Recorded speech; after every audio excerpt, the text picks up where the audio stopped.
Indiana played Sunday against Northwestern, and I don't even know how to describe it. It's not a must-win game no longer. Indiana has no must-win games because it doesn't matter, in my opinion, what they win or don't win. Their future is only I don't even think that they have NIT in their future, to be honest with you. A big part of that, though, is because their final 7 games, I think at best they go 2-5. And I don't think that's going to be good enough to get them into the NIT. One thing I don't understand are the people that say, well, what did you expect? We expected a downturn. Mm-hmm. No. Why would you ever expect a downturn? Yeah. You should never expect a downturn. Maybe they happen, but you should have been prepared. Yep. Did you not see it coming? What did you not know Trace Jackson Davis was leaving? Was that some kind of state secret? Nope. So not leaving scholarships open. There's reasons why not being able to land a shooting guard. Those are the reasons of the downturn. And there's no reason for those reasons. That's the problem. Everyone wants to excuse that. And for Indiana, and I'm like, you can't excuse that. Mm-hmm. That's the whole point of what you're supposed to be doing. So I don't get that. And I think that it is, but nothing's going to happen. That I promise you, as far as any change. It's kind of, I'll tell you what it reminds me of. It reminds me of the Mike Davis situation where he was around longer than he ever would have been had he not remarkably went to the NCAA championship game in his second season. And so that just, boy, that, what are you going to do? You're going to get rid of the guy that just took you to an NCAA title game and you haven't gotten out of the second round for 7 years. Yeah. And so that extended his stay. And then the line of missteps began happening, and Indiana's in this position because they put themselves in this position unbelievably. There's been no stability or leadership, it seems. And this is a ship that has to be righted because Indiana is a sleeping giant. Everybody that I see that says they're no longer relevant, they're not a blue blood, yada, yada, yada. This is not a fan's perspective. I just look at things in a black and white setting. You don't become unroyal. You may be a bad king or a crappy prince, but you're still royal. Indiana is still a blue blood. I don't want to pick on Purdue, but just as an example, they only had 3 Elite Eight appearances since 1980. Well, hell, Indiana had 6. And they haven't had one since 2002. So Indiana has everything needed to not be in this position. And the fact that they are is a fault of their own. Yeah. Yeah. I've had a lot of conversations around those topics. I feel like because of the resources, the tradition, the fan base, the, history, everything that is included, just because they haven't been a top program for many years doesn't mean that should be the case, and doesn't mean that it should be that difficult to get back to being a competitive, maybe similar to like a Wisconsin type that's always in the top 4 or 5 of the conference, is always having ranked teams, always playing in, getting a chance to go to the tournament. It shouldn't be that difficult. Should not be that hard. And thing is too, when the fans talk about, you expected a downturn, I'll tell you one guy who didn't expect it was Mike Woodson.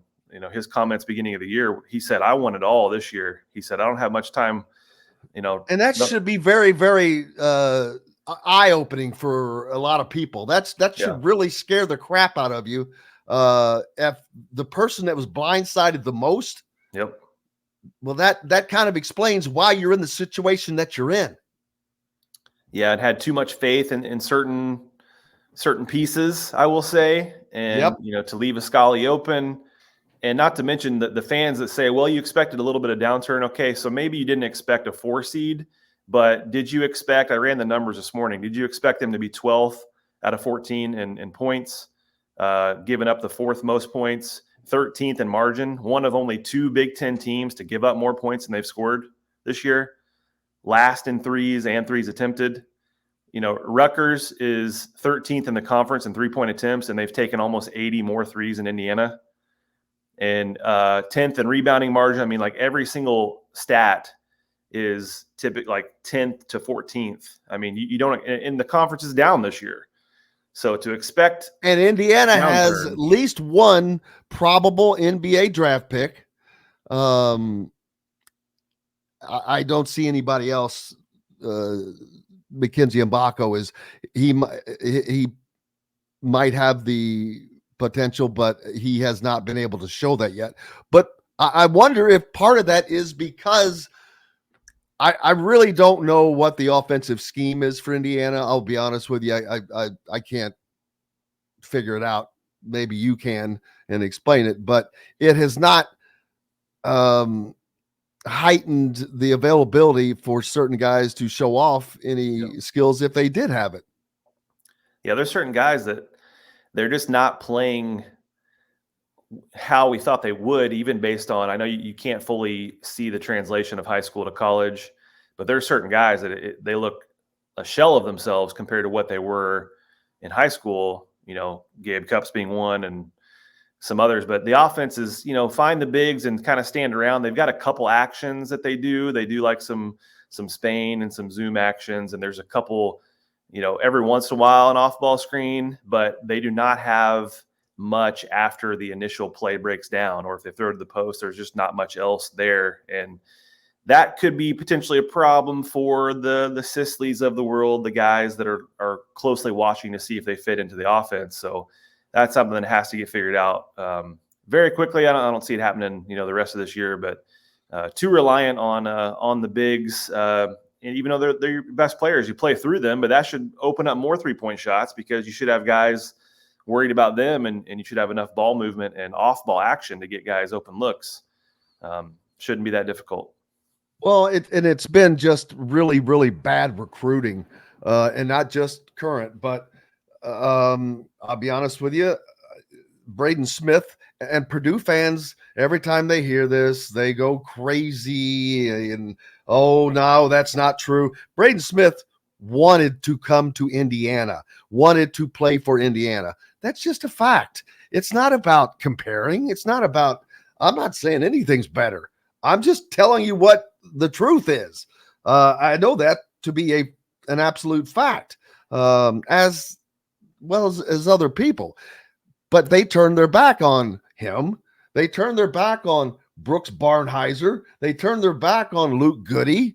And I'm sure that I could go on, but Brooks Barnhizer is playing 36 and a half minutes a game for some team called Northwestern. How's that working out? Luke Goody, he is a big part of Illinois. But boy, how that is always tricky. The Illini's, there you go. The Illini's offensive attack. There's just been so many mishits. And personally, I think that it's an eggs in one basket thing. They do this eggs in one basket for people. I don't know that they're really seeing talent that's developable, or they're not developing the talent. One of the two. Mm-hmm. That's not happening. And I'm not talking about NBA picks. I'm talking about making guys better that can make your team better. You're not going to have 5 NBA draft picks on your team starting lineup, but you better have. But I think you need at least one minimum, if not 2. But the other guys have to be producing and facilitating your offense to be better, and Indiana doesn't even have that.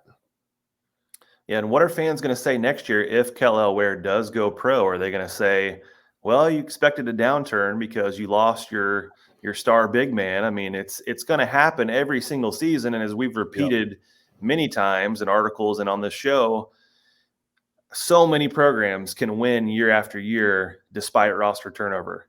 And in this day and age, it should be the norm. It should be easier to do. You know, again, how do you leave a scholarship open? And man, it's just, there's so many questions there. That how do you lose to Miami last year in the tournament and not realize? And they even made some comments: we need more shooting and need more athletic guards. Who was And that guy that played for them? failed to get it done. Where Nigel Pack? Where was he from? I'm kidding. I'm being facetious. There's another Indiana guard. Yep. Wasn't good enough for Indiana. Now that was Lil Rhodey and his and to be honest with you, I'm not cutting on Gabe Cupps, but Gabe Cupps was an Archie Miller recruit. And then that just was forwarded. So it just, there's not been enough impetus into the program. It needs some life.